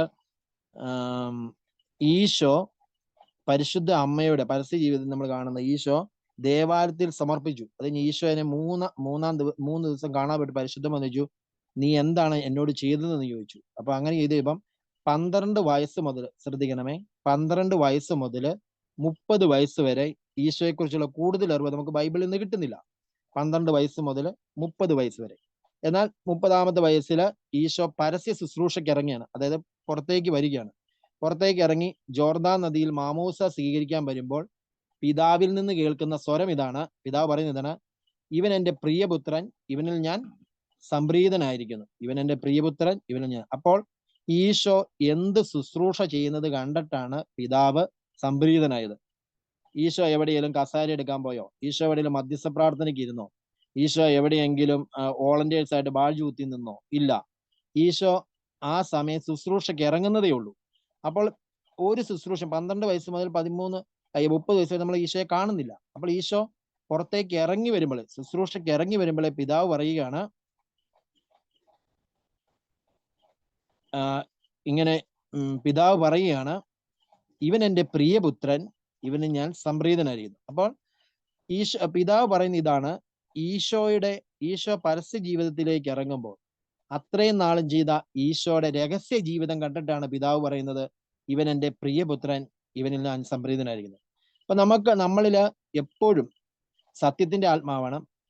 ഒരു വ്യക്തിക്ക് പരിശുദ്ധാത്മാവിന്റെ കൂടെ കൂട്ടുപിടിച്ചു പോകുവാൻ, പരിശുദ്ധാത്മാവിനോട് കൂടെയായിരിക്കുവാൻ എപ്പോഴും ചിന്തിക്കുന്നത്, നമ്മൾ പള്ളികളിലോ അല്ലെങ്കിൽ ഇതുപോലുള്ള ഗ്രൂപ്പുകളിലോ നമ്മൾ ചെയ്യുന്ന പ്രാർത്ഥനയോ അല്ലെങ്കിൽ വിശുദ്ധ കുർബാന ഇതിനെക്കാട്ടിലും കൂടുതലായിട്ട് നമ്മളിൽ പരിശുദ്ധാത്മാവ് വളരുവാനും പരിശുദ്ധാത്മാവ് പ്രവർത്തിക്കാനും നമ്മുടെ രഹസ്യ ജീവിതമാണ് ഏറ്റവും കൂടുതൽ ശ്രദ്ധിക്കേണ്ടത്.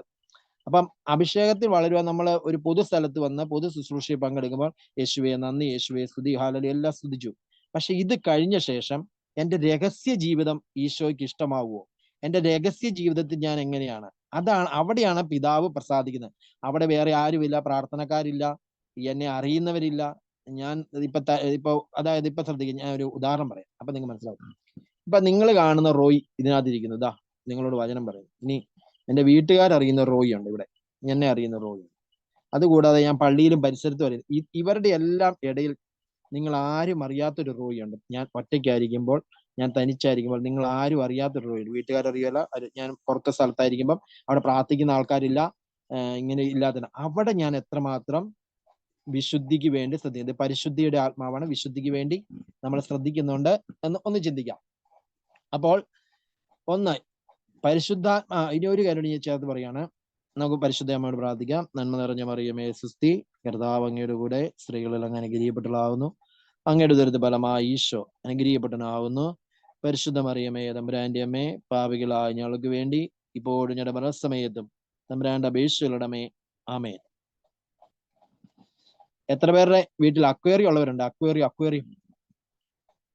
ഉള്ളവരുണ്ട്? അക്വേറിയം ഇല്ലായിരിക്കും. ഓക്കെ, ഞാൻ ചോദിച്ചെന്നുള്ളൂ. അപ്പം ഈ നമ്മള് അക്വേറിയം അല്ലെങ്കിൽ മീൻ വളർത്തണം എന്ന ആഗ്രഹമുള്ള ഒരു വ്യക്തി ഷോപ്പിൽ ചെന്ന് ഇപ്പൊ മീൻ വാങ്ങിക്കാൻ വേണ്ടി ചെന്നപ്പം ഷോപ്പുകാര് ഒരു കൂടിനകത്തിട്ട് മീനെ നമുക്ക് തന്നു. ആ മീനെ ഞാൻ വീട്ടിൽ കൊണ്ടുവന്ന ശേഷം ആ ഷോപ്പിൽ കണ്ട പോലെ മീൻ അത്രയും ദിവസം അല്ലെങ്കിൽ അത് മുന്നോട്ട് വളരണമെങ്കിൽ ആ മീന് വസിക്കുവാനുള്ള അല്ലെ ജീവിക്കുവാനുള്ള അന്തരീക്ഷവും സാഹചര്യവും ഞാൻ ഒരുക്കി കൊടുക്കണം. അതായത് ഒരു മീൻ ഇപ്പൊ അക്വേറിയം വളർത്തുന്ന ആഗ്രഹിക്കുന്ന രീതി ഷോപ്പിൽ പോയി മീൻ മേടിച്ചു. ആ മീൻ മേടിച്ച ശേഷം വീട്ടിൽ വന്ന ശേഷം ആ മീന് വളരേണ്ട അവസ്ഥ അല്ലെങ്കിൽ ആ സ്ഥലം എല്ലാം ക്രമീകരണം നമ്മൾ ചെയ്തു കൊടുക്കണം. ഇതുപോലെ തന്നെ ഒരു വ്യക്തിക്ക് പരിശുദ്ധാത്മാവിന്റെ അഭിഷേകം കിട്ടണമെന്ന് ആഗ്രഹം ഉണ്ടായി. ആ വ്യക്തി വലിയ ദാഹത്തോടെ അണക്കരയിൽ പോയി ധ്യാനം കൂടി, അല്ലെങ്കിൽ വേറൊരു ധ്യാന കേന്ദ്രത്തിൽ പോയി ധ്യാനം കൂടി. ധ്യാനം കൂടിയ ശേഷം അവിടുന്ന് അഭിഷേകം കിട്ടി. ആ അഭിഷേകം നമ്മൾ ആയിരിക്കുന്ന സ്ഥലത്ത് സ്ഥലത്ത് ഈ ആത്മാവ് നമ്മളിൽ നിന്ന് നിർവീര്യമാകാതെ ആ സാഹചര്യം നമ്മൾ ഒരുക്കി കൊടുക്കണം. പരിശുദ്ധാത്മാവിന് നമ്മൾ പ്രാർത്ഥിക്കണം, നമ്മൾ വചനം വായിക്കണം, നമ്മൾ കൂടെ കുമ്പസാരിക്കണം, കൂട്ടായ്മയിൽ നമ്മൾ പങ്കെടുക്കണം. അങ്ങനെ ഈ ആത്മാവിന് നമ്മൾ വസിക്കുവാൻ വളരുവാനുള്ള സാഹചര്യങ്ങൾ ഒരുക്കി കൊടുക്കണം. എന്നാൽ നമ്മൾ അറിയാതെ ചെയ്തു പോകുന്നത് എന്താ കഴിഞ്ഞാൽ, നമ്മൾ ധ്യാനം കൂടി ശേഷം ആദ്യമേ 2-3 കാര്യങ്ങളിലേക്ക് നമ്മൾ ശ്രദ്ധിക്കും, പ്രാർത്ഥിക്കും. പ്രാർത്ഥന ചെയ്യുമ്പോൾ എന്താണ്, നമ്മളിൽ നിന്ന് അഭിഷേകം നഷ്ടപ്പെട്ടു പോകും. അതിനൊരു കാര്യം ഈശോ പറയുന്ന ഒരു വചനമുണ്ട്. ആ വചനഭാഗം ഇതാണ്, വായിച്ചു കേൾപ്പിക്കാം. യോഹന്നാന്റെ സുവിശേഷം 14-ാം അധ്യായം 17-ാം തിരുവചനം. ഒത്തിരി പേര് പ്രാർത്ഥിക്കുന്നുണ്ട് പരിശുദ്ധാത്മാവിന്റെ അഭിഷേകത്തിൽ വളരണം, അല്ലെങ്കിൽ എനിക്ക് പരിശുദ്ധാത്മാവിന്റെ കൂട്ട കിട്ടണം, പരിശുദ്ധാത്മാവിനോട് സംസാരിക്കണം എന്നെല്ലാം നമ്മൾ പ്രാർത്ഥിക്കുന്നത്. എന്തുകൊണ്ടാണ് നമ്മളിൽ ഈ കൃപ വളരാതെ അല്ലെങ്കിൽ നമ്മളിൽ നിർവീര്യമായി പോകുന്നത്? ഒത്തിരി പേര് പ്രാർത്ഥിക്കുന്നുണ്ട്. എന്തുകൊണ്ടാണ് വളരാത്തത്? ഈശോ പറയുകയാണ് യോഹന്നാൻ 14, ഈ സത്യാത്മാവിനെ സ്വീകരിക്കാൻ ലോകത്തിന് സാധിക്കുകയില്ല, കാരണം അത് അവനെ കാണുകയോ അറിയുകയോ ചെയ്യുന്നില്ല. ഈ സത്യാത്മാവിനെ സ്വീകരിക്കാൻ ലോകത്തിന് സാധിക്കുകയില്ല, കാരണം അത് അവനെ കാണുകയോ അറിയുകയോ ചെയ്യുന്നില്ല. അപ്പോൾ ഒരു വ്യക്തി ധ്യാനം കൂടിയ ശേഷം, പ്രാർത്ഥിച്ച ശേഷം വീണ്ടും ലോകത്തിന്റെ അവസ്ഥയിലേക്ക്, വേർതിരിക്കപ്പെട്ട വ്യക്തി ലോകത്തിന്റെ അവസ്ഥയിലേക്ക്, ലോകത്തിന്റെ രീതിയിൽ പോകുമ്പോൾ നമ്മളിൽ നിന്ന് അഭിഷേകം നഷ്ടപ്പെട്ടു പോകും. അപ്പോൾ പ്രാർത്ഥിക്കുമ്പോൾ നമ്മൾ ഈശോയുടെ കൂടെയാണ്. പക്ഷെ വന്നു കഴിയുമ്പോൾ നമ്മൾ ആ പ്രാർത്ഥന കഴിഞ്ഞ് കഴിയുമ്പോൾ നമ്മൾ പരിശുദ്ധ കുർബാന ഇങ്ങനെ പ്രാർത്ഥിക്കുന്നത്, നിങ്ങളുടെ വിചാരങ്ങൾ സ്വർഗത്തിലേക്ക് വരട്ടെ. ഒരു വിശുദ്ധൻ ഇങ്ങനെ പറഞ്ഞു, ഭൂമിയിൽ കാലുകൊണ്ട് നടക്കുക, ചിന്ത കൊണ്ട് എപ്പോഴും സ്വർഗത്തിൽ ആയിരിക്കുക. ഇപ്പൊ ഇതിനകത്ത് നിങ്ങളൊരു വിഷയം പറഞ്ഞാൽ ചിന്തകളുടെ കാര്യം. അപ്പൊ നമ്മൾ ചിന്തിക്കേണ്ടതാണ്, ഇപ്പൊ ഞാൻ ഇവിടെ നിന്ന് ഒരു ഗ്ലാസ് വെള്ളം എടുത്ത് ഇങ്ങനെ കുടിക്കണമെന്ന് ആഗ്രഹിക്കുമ്പോഴത്തേനും ആദ്യം എൻ്റെ ചിന്താമണ്ഡലത്തിലായി വെള്ളം കുടിക്കണമെന്ന് വന്നത്. അതിനുശേഷം ഇത് പ്രവൃത്തിയിലേക്ക് വരുന്നത് എന്ന് പറയുന്ന പോലെ വചനം പറയുന്നു, എല്ലാ പ്രവർത്തികളുടെയും ആരംഭം ചിന്തയാണ്. അപ്പൊ ഞാൻ എന്താ ചിന്തിക്കുന്നത്, അതിലേക്ക് ഞാൻ പോകുന്നത്. അപ്പോൾ എല്ലാ പ്രവൃത്തികളുടെ ആരംഭം ചിന്തയാണ്. അപ്പോൾ ഒരു വ്യക്തി ഇതിനോട് ചേർത്ത് പറയാം, ഒരു വ്യക്തി ഒറ്റയ്ക്ക് ഇരിക്കുമ്പോൾ തെറ്റായ ചിന്തകൾ വരുന്നു, അല്ലെങ്കിൽ അശുദ്ധമായ ചിന്തകൾ വരുന്നു. അത് ഞാൻ ഇന്നാ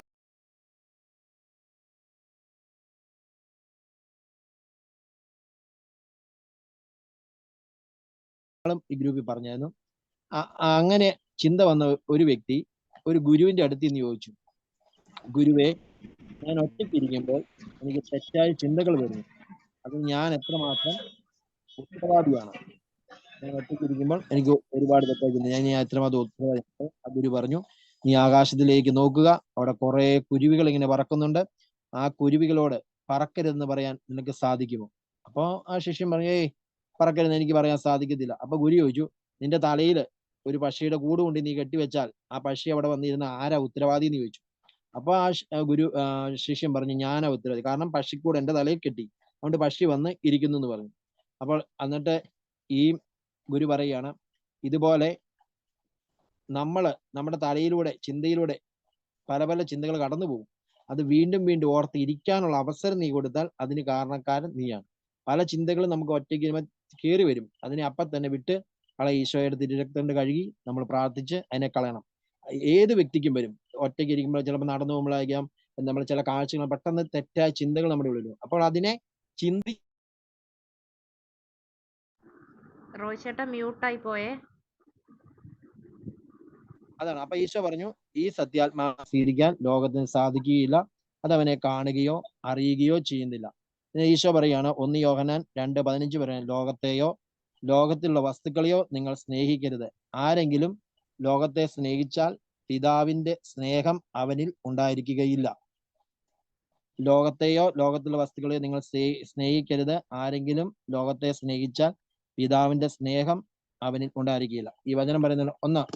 അപ്പോൾ ഈ പരിശുദ്ധാത്മാവിന്റെ കൃപ കിട്ടിക്കഴിയുമ്പോൾ നമ്മൾ ലോകത്തിന്റെ ട്രെൻഡിലേക്ക് പോകുമ്പോൾ, എന്തുകൊണ്ടാ ചന്ദ്രനിലേക്ക് പോകുമ്പോൾ ഇവിടുന്ന് ഓക്സിജൻ കൊണ്ടുപോകുന്നേ?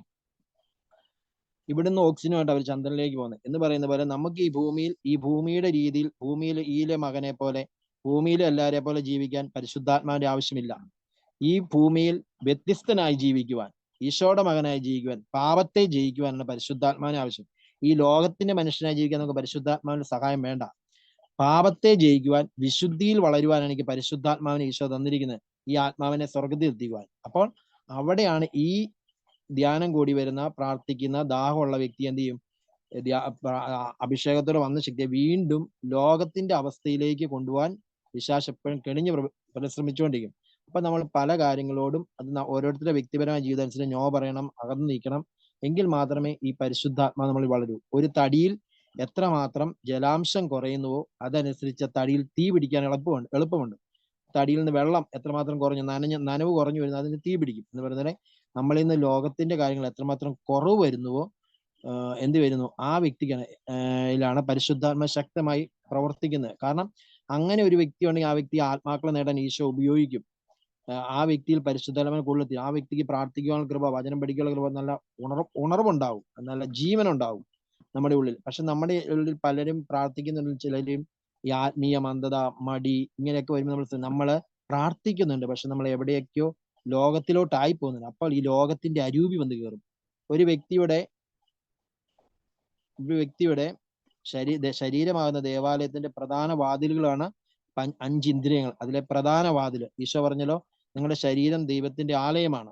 അതുപോലെ നമ്മുടെ പള്ളി ദൈവത്തിന്റെ ആലയം. ആ പള്ളിക്ക് ഒരു പ്രധാന വാതിലുണ്ട്. ആ വാതിലിന്റെ പേര് നമ്മൾ ഒരു ആനവാതിൽ എന്ന് പറയും.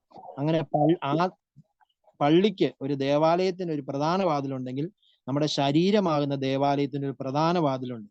ആ പ്രധാന വാതിൽ എന്ന് പറയുന്നത് നമ്മുടെ കണ്ണാണ്. ഈശോ ഒരിക്കൽ പറഞ്ഞു, അതായത് നമ്മള് ഒരു മൊബൈൽ ഫോൺ ഉപയോഗിച്ച് ഫോട്ടോ എടുക്കുമ്പോൾ ആ ഫോട്ടോ പോയി നമ്മൾ ക്യാമറ ഓപ്പൺ ആക്കിയാണ് ഫോട്ടോ എടുക്കുന്നത്. പക്ഷെ ആ ക്യാമറയിൽ എടുക്കുന്ന ഫോട്ടോ പോയി പതിയുന്നത് ഗ്യാലറിയിലാണ്, അല്ലെങ്കിൽ മെമ്മറി കാർഡിലാണ്. പക്ഷെ എടുത്തത് ക്യാമറ ഉപയോഗിച്ചാണ്. പക്ഷെ അത് പോയി പതിഞ്ഞത് എവിടെയാ? ഒന്നേ ഗ്യാലറിയിൽ, അല്ലെ മെമ്മറി കാർഡിൽ എന്ന് പറഞ്ഞ ഈശോ പറഞ്ഞു, നമ്മൾ കണ്ണുകൊണ്ടാണ് കാണുന്നത്, പക്ഷെ അത് പതിയുന്നത് ഹൃദയത്തിലാണ്. അപ്പൊ ഹൃദയത്തിൽ ഇത് പടങ്ങളായിട്ട് പതിയും. അപ്പൊ നമ്മുടെ കണ്ണുകളെ കണ്ണിന് അടപ്പ് വന്നിട്ടുണ്ട്. അപ്പോൾ ഇതെല്ലാം നമുക്ക് ഭാഗമാണ്. അതെല്ലാം പരിശുദ്ധാത്മാവ് നമ്മളെ പഠിപ്പിക്കും. അപ്പം നമുക്ക് പരിശുദ്ധാമ്മയോട് എന്ന് പ്രാർത്ഥിക്കുന്നു. നന്മ നിറഞ്ഞ മറിയമേ സുസ്ഥി, കർത്താവ് അങ്ങയുടെ കൂടെ സ്ത്രീകളിൽ അങ്ങ് അനുഗ്രഹിക്കപ്പെട്ടതാകുന്നു, അങ്ങയുടെ ഉദരത്തിൽ ഫലമായി ഈശോ അനുഗ്രഹിക്കപ്പെട്ടനാകുന്നു. പരിശുദ്ധ മറിയമേ തമ്പുരാന്റെ അമ്മേ, പാപികളായ ഞങ്ങൾക്ക് വേണ്ടി ഇപ്പോഴും ഞങ്ങളുടെ മരണസമയത്തും തമ്പുരാന്റെ അപേക്ഷകളുടെ ആമേൻ. അപ്പോൾ ഇനി എൻ്റെതായ ഒരു അനുഭവം ഞാൻ പറയാം, അതിനകത്ത് ചേർത്ത് പറയാം. അപ്പം നമ്മൾ ഓരോരുത്തരും ഈ പരിശുദ്ധാത്മാവിനെ ലഭിക്കുവാൻ വേണ്ടി പ്രാർത്ഥിക്കുമ്പോൾ, ഇപ്പൊ എൻ്റെ ജീവിതത്തിന് കുറച്ച് ഭാഗം ഞാൻ ചേർത്ത് പറയാം. അതായത് ഞാൻ വന്നിട്ട് എന്ത് ചെയ്യുന്നത്, എല്ലാവർക്കും ഓരോരുത്തർക്കും ഓരോ രീതിയാണ്. ഞാൻ വന്നിട്ട് രാവിലെ ധ്യാനം കൂടി വന്ന ശേഷം ഞാൻ വെളുപ്പിനെ എൻ്റെ ഉള്ളിൽ തന്നെ, എൻ്റെ കഴിവല്ല കേട്ടോ, എന്നെ ഏൽപ്പിക്കുന്ന ഈശോ, എഴുന്നേറ്റ് 3 മണിക്ക് 2:30 എഴുന്നേറ്റ് പ്രാർത്ഥിക്കും. മുട്ടുമേ നിന്നൊക്കെ ഞാനിങ്ങനെ ജപമാല വരും. അപ്പൊ ജപമാല ഇങ്ങനെ ചൊല്ലുമ്പോൾ നല്ല ഒഴുക്ക് വരും, ഒഴുകി ചൊല്ലാൻ പറ്റും, നമുക്ക് മടുപ്പില്ലാതെ ചൊല്ലാൻ പറ്റും. അപ്പം ഇത് ഈ ദൈവാത്മാവിന്റെ കൃപ കൊണ്ട് നമ്മൾ ചൊല്ലുന്നത്, അല്ല നമ്മുടെ കഴിവല്ല. അപ്പൊ ജപമാല വരും. എന്നിട്ട് 20 മിനിറ്റ് നടന്നാണ് ദേവാലയത്തിലേക്ക് കുർബാനയ്ക്ക് പോകുന്നത്. അപ്പൊ ഞാൻ ഇത് പറയുന്നത് നമ്മൾ വലിയ കാര്യം ചെയ്തു എന്നല്ല, നമുക്ക് അഭിഷേകത്തിൽ നിലനിൽക്കണം. നമ്മൾ പല പല ത്യാഗങ്ങൾ ചെയ്യേണ്ടതായിട്ട് വരും. അപ്പം എന്ത് ചെയ്യാൻ പറ്റും? എങ്കിലും ഈ കാലഘട്ടത്തിൽ നശിച്ചു പോകുന്ന അനേകം ആത്മാക്കൾക്ക് വേണ്ടി പ്രാർത്ഥിക്കുവാനോ അല്ലെ എന്നെ ശക്തമായ ശുശ്രൂഷ എന്നെ ഉപയോഗിക്കാൻ പറ്റുള്ളൂ. അല്ലെങ്കിൽ അത്രയും ലോകത്തിന്റെ അരുവി നമ്മളെ പുറകോട്ട് വലിക്കുന്ന ഒരു കാലഘട്ടം. കാരണം ഈശോ പറയാണ്, പരിശുദ്ധ അമ്മ വഴിയാണെന്ന് പറയുന്നത്, ഈശോ പറഞ്ഞു, ഈ കാലഘട്ടത്തിൽ പ്രത്യേകിച്ച് കേട്ടുകൊള്ളുക, ഈ കാലഘട്ടത്തിൽ വിശുദ്ധിയിൽ നിൽക്കുന്ന മക്കൾക്ക് ദൈവം വലിയ വില കൽപ്പിക്കും. ഈ കാലഘട്ടത്തിൽ വിശുദ്ധിയിൽ നിൽക്കുന്ന മക്കൾക്ക് ദൈവം വലിയ വില കൽപ്പിക്കുന്ന കാലഘട്ടമാണ് ഈ കാലഘട്ടം. അപ്പൊ അത്രയ്ക്കും നമുക്ക് വിശുദ്ധിയിൽ നിൽക്കുക, അത്രയും പ്രതിസന്ധിയുള്ള ഒരു കാലഘട്ടമാണ്. അപ്പൊ ഞാനിങ്ങനെ 20 മിനിറ്റ് നടന്ന് ജപമാല ചൊല്ലി പ്രാർത്ഥിക്കും. അപ്പൊ എനിക്ക് രാവിലെ എഴുന്നേറ്റ് ഒരു ശീലവും ഇല്ല, ഇങ്ങനെ രാവിലെ എഴുന്നേറ്റ് 3:30 പ്രാർത്ഥിക്കുന്ന ഒരു ശീലം. അപ്പൊ അന്നൊക്കെ ഞാൻ റബ്ബർ നഴ്സറി ജോലി ചെയ്തുകൊണ്ടിരുന്ന സമയത്ത്, 21-22 വയസ്സ് ജോലി ചെയ്തുകൊണ്ടിരുന്ന സമയത്ത് ഞാൻ ചെന്ന് ഉറക്കം തൂങ്ങി ഇങ്ങനെ വീഴും. അങ്ങനെ വീഴുന്നിട്ടും ഞാൻ പിറ്റേ ദിവസം വന്നിട്ട് വൈകിട്ട് വന്നിട്ട് ഇരുന്ന് പ്രാർത്ഥിക്കും. പിന്നെ അന്ന് ഞാൻ ധ്യാനം കൂടിയപ്പോൾ ഒരു വചനം സ്വന്തമായിട്ട് മേടിച്ചു. എന്നിട്ട് കൂടുതൽ സമയം ഇരുന്ന് വചനം വായിക്കും. ഞാൻ വചനം എനിക്ക് കാണാപ്പാടം പഠിച്ച മനസ്സിൽ നിൽക്കുമല്ലോ, ഞാൻ എന്നാ ചെയ്യുന്നറിയോ, വചനത്തിന്റെ അത് ജീവന്റെ ഈശോ പറഞ്ഞു, ഞാൻ പറഞ്ഞ വചനം ആത്മാവും ജീവനും. അപ്പൊ ഞാൻ വചനം ഇന്ന് നിങ്ങൾ ഗ്രൂപ്പുകൾ ഓരോ ദിവസം വചനം പഠിക്കുന്നുണ്ടല്ലോ എന്ന് പറഞ്ഞ് ഞാൻ ഒരു ഡയറി മേടിച്ചിട്ട് അതിൽ ഒരു വചനം എഴുതും, എന്നിട്ട് പോക്കറ്റിൽ ഇടും. എന്നിട്ട് ഞാൻ ഇങ്ങനെ പോകുന്ന വഴിക്ക് എടുത്ത് നോക്കിയിട്ട് വായിച്ച് പഠിക്കും. മനസ്സിൽ നിൽക്കുക, ഞാൻ അങ്ങനെ ശ്രമിക്കും. ഒരു വചനം പഠിക്കണം എന്ന് എനിക്ക് ആഗ്രഹമുണ്ട്, എല്ലാവരും വചനം വേണം. അപ്പൊ ഇങ്ങനെ ഞാൻ ശ്രമിക്കും. അങ്ങനെ നമ്മുടെ ഓരോ കുഞ്ഞു കുഞ്ഞു സ്റ്റെപ്പ് ചെയ്യണം ഈശോയ്ക്ക് വേണ്ടി. നമ്മളിങ്ങനെ ചെയ്യണം. ഇങ്ങനെ പരിശുദ്ധാത്മാവിന്റെ വചനം നമ്മുടെ മുറിയിൽ എഴുതി വെക്കുക, അത് വീണ്ടും വീണ്ടും വായിക്കുക, നമ്മൾ പഠിക്കുന്ന ബുക്കിലോ നമ്മൾ കാണാതെ അങ്ങനെ ഈ വചനവുമായിട്ട് ബന്ധപ്പെടാവുന്ന രീതിയിൽ, പ്രാർത്ഥനയായിട്ട് ബന്ധപ്പെടാവുന്ന രീതിയിൽ എന്തൊക്കെ നമുക്ക് ഇങ്ങനെ ചെയ്യാൻ പറ്റും, അങ്ങനെ നമ്മൾ ഓരോ കാര്യങ്ങളും, അത് ഓരോരുത്തർക്കും ഓരോ ഐഡിയ പരിശുദ്ധാത്മ തരും. അപ്പൊ ഞാൻ അങ്ങനെ എഴുതി വെക്കും. അങ്ങനെ എന്നിട്ട് ഞാൻ ഇങ്ങനെ പഠിക്കും. എല്ലാ ഞായറാഴ്ചകളും വേറെ ഒരു പണിക്കും പോകാതെ ഈ പാലായിലെ കൂട്ടായ്മയിൽ പോയി വചനം കേൾക്കും. ആ വചനം കേൾക്കും, കൂട്ടായ്മയിൽ പോകും. നമുക്ക് അങ്ങനെ പറ്റും. നമുക്കിങ്ങനെ എന്താ ഈ ഓരോ ദിവസവും ഇവിടെ കൂടി നിങ്ങൾക്ക് ഇങ്ങനെ കൂടി പ്രാർത്ഥിക്കുവാനും ഇങ്ങനെ ഓരോ ഞായറാഴ്ചകളിൽ കൂടാനും കൂട്ടായ്മകളുണ്ട്. ആ കൂട്ടായ്മയിൽ നമുക്ക് വരുമ്പോൾ പലരുടെ അനുഭവങ്ങൾ, പലരുടെ ഷെയറിങ്ങുകൾ, ഇതൊക്കെ കേൾക്കുമ്പോൾ നമുക്ക് ഒരു ജീവൻ കിട്ടും. നമുക്ക് പല പല ബോധ്യങ്ങൾ കിട്ടും. അപ്പൊ ഒരു കൂട്ടായ്മയായിട്ട് നമുക്ക് എപ്പോഴും ബന്ധപ്പെട്ട് നിൽക്കുവാണെങ്കിൽ അത് നമുക്ക് എപ്പോഴും വലിയൊരു കൃപയിലേക്ക് വളരുവാൻ വേണ്ടി നമ്മളെ സഹായിക്കും. ഇനി രണ്ടു മൂന്ന് പ്രധാനപ്പെട്ട ചില പോയിന്റുകൾ ഞാൻ ഒന്ന് പറയണേ. ഈ പരിശുദ്ധാത്മാവ് വ്യക്തിയാണോ ശക്തിയാണോ? നിങ്ങൾക്ക് എല്ലാവർക്കും അറിയാവുന്നതായിരിക്കും.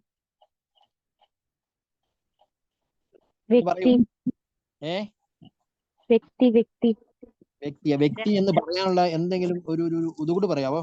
കാരണം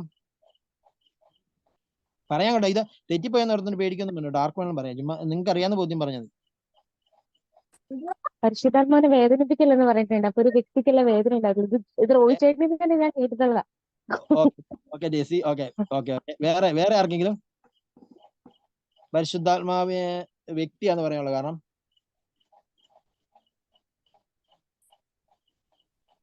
എന്തെങ്കിലും ഉണ്ടോ? ഒരു അച്ഛന്റെ സാക്ഷ്യം കേട്ടായിരുന്നു. അച്ഛൻ ഇങ്ങനെ അട്ടപ്പാടി ധ്യാനം കൂടി കഴിഞ്ഞപ്പോഴേക്കും അച്ഛൻ നോക്കിയപ്പം പരിശുദ്ധാത്മാവ് ഇങ്ങനെ വലിയ മനുഷ്യന്റെ രൂപത്തിൽ വന്ന് നിൽക്കുന്നതെന്ന്. അപ്പൊ അത് വ്യക്തി ആയതുകൊണ്ടല്ലേ അങ്ങനെ വന്ന് നിക്കണേ? അതെ. പരിശുദ്ധാത്മാവിനോട് മല്ലടിക്കരുത്, മല്ലടിക്കുന്നത് മനുഷ്യരോടാണല്ലോ. അതെ. അതാരാ പറഞ്ഞേ? ആരാ പറഞ്ഞേ? ഞാൻ സിന്ധു. ഓക്കെ. പിന്നെ ഞാൻ ഈ എളുപ്പം സിമ്പിൾ ആയിട്ട് പറയും. ഈശോ പറഞ്ഞു, യോഹന്നാന്റെ സുവിശേഷം 16:8 പറഞ്ഞു, അവൻ വന്ന് പാപത്തെക്കുറിച്ചും നീതിയെക്കുറിച്ചും ന്യായവിധിയെക്കുറിച്ചും ലോകത്തെ ബോധ്യപ്പെടുന്നു. നിങ്ങളോട് കൂട്ടി ഞാൻ ചേർത്ത് പറയുകയാണ്, അവൻ വന്ന് പാപത്തെക്കുറിച്ചും നീതിയെക്കുറിച്ചും ന്യായവിധിയെക്കുറിച്ചും ലോകത്തെ ബോധ്യപ്പെടുത്തും. അപ്പോൾ അവൻ എന്ന് വിളിക്കുന്ന ആരെയാ? ഒരു വ്യക്തിയാ, അല്ലെ? അപ്പം അവൻ എന്നാണ് പറഞ്ഞിരുന്നത്. അപ്പൊ അവൻ വന്ന് പാപത്തെക്കുറിച്ചും നീതിയെക്കുറിച്ചും അല്ലെങ്കിൽ ഞാൻ ആദ്യകാലം ചെയ്യുന്ന ഈ പരിശുദ്ധാത്മാവ് എന്ന് പറയുമ്പോൾ ഒരു പ്രാവ് അല്ലെങ്കിൽ ഒരു തീയ്, ഇതായിരുന്നു എന്റെ മനസ്സിൽ ഞാൻ കണ്ടുകൊണ്ടിരുന്നത്. അപ്പോൾ ഇവിടെ പരിശുദ്ധാത്മാവ് ഒരു വ്യക്തിയാണ് അതുകൊണ്ട് അവൻ വന്ന് പാപത്തെക്കുറിച്ചും നീതിയെക്കുറിച്ചും. അത് യോഹന്നാന്റെ സുവിശേഷം 16-ാം അധ്യായം 5 മുതൽ 15 വരെയുള്ള വാക്യങ്ങൾ. അതിനകത്ത് 10 വാക്കുകൾ ഉപയോഗിച്ചാണ് ഈശോ പറയുന്നത് ഇങ്ങനെ എടുത്തെടുത്ത ആത്മാവിനെ കുറിച്ച്. അതിനകത്ത് 2 വാക്കാണ് വ്യത്യസ്ത വാക്കുകൾ വന്നിരിക്കുന്നത്. യോഹന്നാന്റെ സുവിശേഷം 16-ാം അധ്യായം അതിന്റെ 5 മുതൽ 15 വരെയുള്ള വാക്യങ്ങൾക്ക് അത് 10 വാക്കുകളിൽ ഈശോ ഈ പരിശുദ്ധാത്മാവിനെ എടുത്തെടുത്ത് പറയുന്നത്. അതിനകത്ത് വരുന്ന വാക്ക് 2 വാക്കാ, വ്യത്യസ്ത വാക്ക്. ഒന്ന് സഹായകൻ എന്നും 2 സത്യാത്മാവ് എന്നുമാണ് വരുന്നത്. സഹായകൻ എന്നും സത്യാത്മാവെന്നും. ബാക്കി മൊഴി 8 വാക്കും ഈശോ പറയുന്ന അവൻ വന്ന് ഇങ്ങനെയാ പറയുന്നത്. അവൻ വന്ന്. പരിശുദ്ധാത്മാവിന്റെ പ്രതീകമായിട്ട് പല പ്രതീകങ്ങളുണ്ട്. നമ്മളെ മാമോദിസായില് അല്ലെങ്കിൽ നെറ്റിയിൽ ഇങ്ങനെ കുരിശ് വരയ്ക്കും. ഇങ്ങനെ നെറ്റിയെ കുരിശ് വരച്ചാണ് സൈലേപനം കൊണ്ട് മുദ്ര ചെയ്യുന്നത്, അല്ലെ? അപ്പൊ അതിന്റെ പേരാണ് മുദ്ര ചെയ്യുക എന്നാണ് പറയുന്നത്. പരിശുദ്ധാത്മാവിന്റെ ഒരു മുദ്രയായിട്ടാണ്. മുദ്ര എന്ന് പറയുന്നത് നമുക്കറിയാം, ചിഹ്നങ്ങൾ, അടയാളങ്ങൾ ഇപ്പം സീൽ ചെയ്യുന്നു, അങ്ങനെയാണ്. മുദ്ര എന്ന് പറയുന്നത് അധികാരത്തെയും അവകാശത്തെയാണ് സൂചിപ്പിക്കുന്നത്. പരിശുദ്ധാത്മാവിന്റെ പ്രതീകമായ മുദ്ര അധികാരത്തെ അവകാശത്തെ സൂചിപ്പിക്കുന്നത്. 2 ഈ നമുക്ക് കാറ്റുണ്ട്, കാറ്റിന്റെ പ്രതീകം പരിശുദ്ധാത്മാവ്. സ്ലീഹന്മാര് പെന്തക്കോസ്താ ദിവസം സെഹിയോൻ മാളിക എന്നപ്പം കാറ്റടിക്കുന്ന പോലെ ഒച്ച കേട്ടു. കാറ്റിന്റെ പ്രതീകം നമുക്കറിയാം, അതൊന്ന് അദൃശ്യമാണ്, കാറ്റ് അദൃശ്യമാണ്. 2 അത് ഉണർവേകുന്നു. നമ്മൾ കാറ്റ് കൊള്ളുമ്പോൾ നമ്മൾ വീട്ടിന്റെ മുറിക്കകത്തോട്ട് കയറി, അപ്പൊ അയ്യോ എന്തൊരു ചീത്ത മണം, പെട്ടെന്ന് ജനലെല്ലാം തുറന്ന് ഫാൻ ഒന്ന് ഇട്ടി എന്ന് നമ്മൾ പറയും. എന്താണ് ഈ ഫാൻ കറങ്ങുമ്പോഴത്തേനും നമ്മുടെ മുറിയിൽ അഴുക്കായ ഈ അശുദ്ധമായ എല്ലാത്തിനെയും മാറ്റി അത് ശുദ്ധമാക്കും പെട്ടെന്ന് കാറ്റ്. അപ്പം കാറ്റ് ഒന്ന് അദൃശ്യമാണ്, അത് ഉണർവ്വേകുന്നു നമുക്ക്. അപ്പൊ കാറ്റിനെ പ്രതീകമായിട്ട് പരിശുദ്ധാത്മാവിനെ സൂചിപ്പിക്കാറുണ്ട്, മുദ്രയായിട്ട് സൂചിപ്പിക്കാറുണ്ട്. അപ്പം ശബ്ദമുണ്ട് പരിശുദ്ധാത്മാവിനെ, അത് മുന്നറിയിപ്പ് വഴി നടത്തുന്നു എന്നുള്ള പ്രകാശം, അഗ്നിയുണ്ട് പ്രകാശം ദഹിപ്പിക്കുന്നതായിട്ട്. അപ്പം ഈ പെന്തക്കോസ്ത അടുത്ത് വന്നപ്പോൾ ഞാൻ ഇങ്ങനെ, അപ്പൊ നമ്മൾ ഓരോ പെന്തക്കോസ്തായ്ക്കും പ്രാർത്ഥിക്കും ഒരുങ്ങും. അപ്പൊ നമ്മൾ ഏറ്റവും കൂടുതൽ ചിന്തിക്കുന്നത് ഇന്ന് ഡോക്ടർ ജോണിനോട് പറഞ്ഞ എങ്ങനെയാണ്, ഈ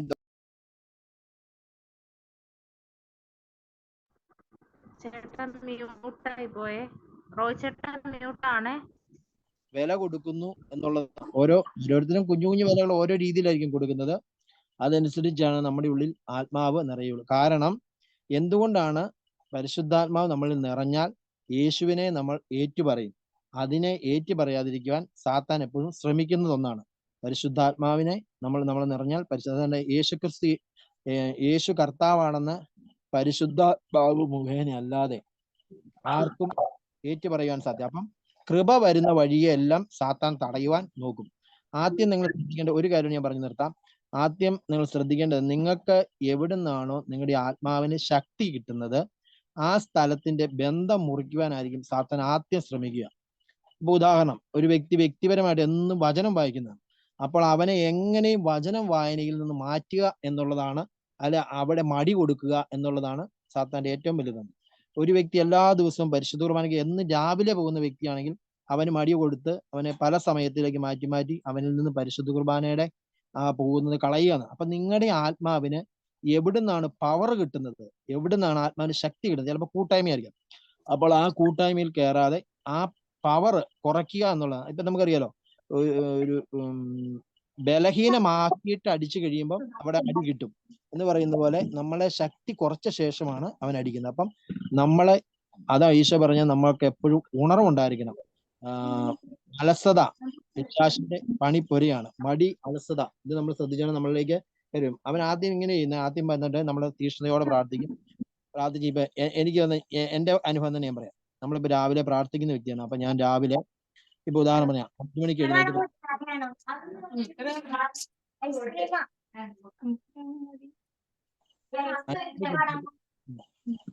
5 മണിക്ക് എഴുന്നേറ്റ് പ്രാർത്ഥിക്കുന്നു. 5 മണിക്ക് പ്രാർത്ഥിച്ച ശേഷം ഞാൻ ഇങ്ങനെ ചിന്തിച്ച് കുറെ നാൾ ഞാൻ തീഷ്ണതയോടെ പ്രാർത്ഥിച്ചു പോയി. ഇച്ചിരി കഴിയുമ്പോഴത്തേനും എന്റെ മനസ്സിൽ വരും, 6:30 കുർബാന, അപ്പം 5 മണിക്ക് എഴുന്നേക്കണ്ട, ഒരു 5:15 വരെ കിടക്കാം. അപ്പൊ 5:15 വരെ കിടന്നു. അപ്പൊ ഞാൻ 6 മണിക്ക് പള്ളി ചെല്ലുന്ന ആളാണേ, എന്നിട്ട് ഞാൻ ഇരുന്ന് പ്രാർത്ഥിക്കുന്ന ആളാണ്. അപ്പൊ ഞാൻ 5 വരെ കിടന്നു. അതിന് കുറെ നേരം കഴിഞ്ഞപ്പോഴത്തേനും എനിക്ക് മടി ഇങ്ങനെ കൂടിക്കൂടി വന്നിട്ട് ഞാൻ 5:15 എത്തിയാലും കുഴപ്പമില്ല, 6 എന്നാ മതിയല്ലോ, അല്ലെ കുർബാനയ്ക്ക് മുമ്പേലും ചെന്നാൽ പോരെ, അപ്പൊ 5:30 വരെ കിടക്കാം. അങ്ങനെ നമ്മളെ ഇങ്ങനെ ഓരോ കാര്യം ചെയ്യിപ്പിച്ച് നമ്മുടെ പ്രാർത്ഥനകൾ, അല്ലെങ്കിൽ ഓർക്കും നമ്മൾ രാവിലെ എഴുന്നേറ്റ് 5 മിനിറ്റ് പ്രാർത്ഥിക്കാം, നമ്മൾ എന്നാ വന്നിട്ട് പ്രാർത്ഥിക്കാം എന്ന് പറയും, എന്നാ ഈ സമയത്ത് പ്രാർത്ഥിക്കും. ഇങ്ങനെ നമ്മളെ ഇന്ന് സമയം മുന്നോട്ട് തള്ളി അവസാനം കിടക്കുന്ന സമയത്ത് പ്രാർത്ഥിക്കാൻ നമ്മൾ വിചാരിക്കും. അവസാനം കിടക്കുന്ന സമയത്ത് നമ്മൾ പ്രാർത്ഥിക്കാനും പറ്റാതെ കയറി കിടക്കും. അപ്പൊ നമ്മുടെ കാര്യങ്ങളിലോ വ്യക്തിപരമായി മല്ല് പിടിക്കുന്ന പോലെ പരിശുദ്ധാത്മാവിനെ ആശ്രയിച്ചിട്ട് പരിശുദ്ധാത്മാവ് ഇന്നെ പ്രാർത്ഥിക്കുക കിടത്തിക്കരുതേ, ഇങ്ങനെ നമ്മൾ എപ്പോഴും പരിശുദ്ധാത്മാവിനോട് ഇങ്ങനെ പറയണം, ഞാൻ വീണു പോകും, എന്നെ സഹായിക്കണമേ, എല്ലാം ഇങ്ങനെ എപ്പോഴും നമ്മൾ നടക്കുന്ന വഴി എടുക്കുന്ന വഴി എല്ലാം ഇങ്ങനെ പരിശുദ്ധാത്മാവിനോട് പറഞ്ഞ് ആ വീണു പോകുന്ന മേഖല ഏതാണോ അത് പരിശുദ്ധാത്മാവ് അവിടെ നമ്മൾ കൃപയാൽ ഇതുകൂടി ചെയ്യണം. കൃപയാൽ കയറി വരണം. നമ്മുടെ കഴിവുകൊണ്ടല്ല, കൃപയാൽ പരിശുദ്ധാത്മാവിനോട് പറഞ്ഞു. പരിശുദ്ധ അമ്മയോട് ചേർന്ന് നമുക്ക് പ്രാർത്ഥിക്കാം.